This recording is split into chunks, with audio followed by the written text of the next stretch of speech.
또 오늘 아침 정청래 대표 스스로 살아서 돌아오라라는 식의 말을 남기기도 했습니다. 그 내용도 좀 들어보겠습니다. 그리고 대통령의 결정이 다 마음에 들 수는 없다. 그러나 대통령의 결정이 잘된 결정이 되도록, 옳은 결정이 되도록 우리는 도와줘야 된다. 이해운 후보가 원래 민주당 사람이 아니다 보니까 변호가 아무래도 좀 약할 거 아닙니까? 이해운 내정자 입장에서는 예. 국민의힘에서 뭐 즉각 제명하고 뭐 이렇게 지금 비난하고 있지 제명은 않습니까? 실수였어요. 제가 네. 보기에. 그러니까 그쪽으로 갈 수도 없어요 이제. 그렇죠. 이쪽에서 더 잘해야지. 그래서 뭐 파이팅 하시기 바랍니다. 자, 그러니까 첫 번째로 했던 말, 대통령의 결정이 다 마음에 들 수는 없다. 결국에는 이번 결정에 대해서 정청래 대표도 썩 마음에 들지 않는 결정이라는 마음을 좀 내비친 것 같아요. 어떻게 좀 들으셨어요? 글쎄요, 대통령은 국정을 운영하는 사람이에요.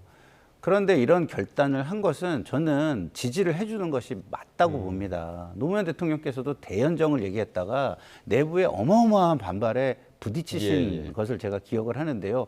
그 방향성이 틀린 것은 아니거든요. 그렇기 때문에 거기에서 발생하는 문제는 문제대로 또 다르게 그 사안을 별개로 보는 것이 맞고요. 그렇기 때문에 저런 입장을 낼 수밖에 없는 거 아닌가. 이거는 이해운이라는 정치인 개인의 지금 문제고 그 부분에 대해서 소명을 이해운 의원이 최선을 다해서 하거나 아니면 본인이 책임질 일이 있으면 본인이 책임을 져야 될 사안이지.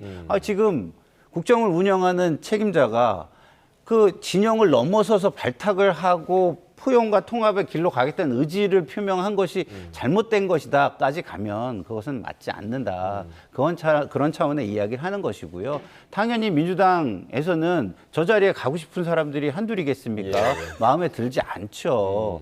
실제로 제가요, 지난 정부에서 국무총리실의 주요 자리에 제가 제안을 받았습니다. 그때 제가 그런 말씀을 드렸어요. 제안하신 분께.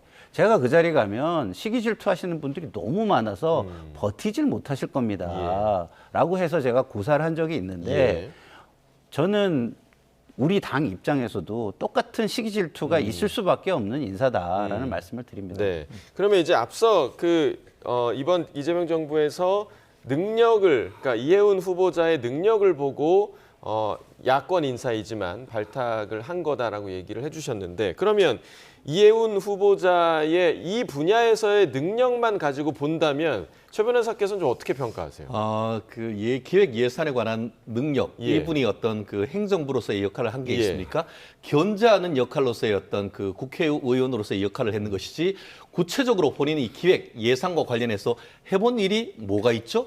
그렇다는 점에서 오히려 정말 기획통, 재정통이라고 한다고 하면은 정말 국민의힘 내지는 현재의 기획재정부에 있었던 분들을 발탁할 수도 있을 겁니다. 그런데 그 많은 사람들 중에 하필이면 이렇게 논란이 되는 이해운 전 의원을 발탁했다는 것 사실 자체가 저는 진정으로 어떤 그 재정에 관한 것에 능력을 가지고 왔다기보다는 오히려 야권을 분열시키려고 하는 그런 의도가 있는 것이 아닌가에 대한 의혹을 제기할 수밖에 없는 것인데요.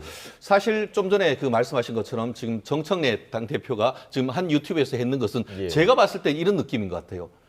서울에서 어떻게 보면 잠실 경기장에서 삼성하고 LG가 프로야구 하는데 한화가 누구든 잘해라 이런 느낌이란 말이에요. 제3자로서의 관전평을 하는 것이 과연 민주당 어떤 그 대표로서 합당한지에 대해서는 상당히 의문인데, 아마 그만큼 민주당 내에서도 이해운 후보의 도덕성을 넘어서 역량에 대한 부분도 상당 부분 걱정이 되는 부분이 있는 것이 아닌가 하는 생각이고요. 나아가 한 가지를 말씀드리면은 지금 이재명 대통령이 어떤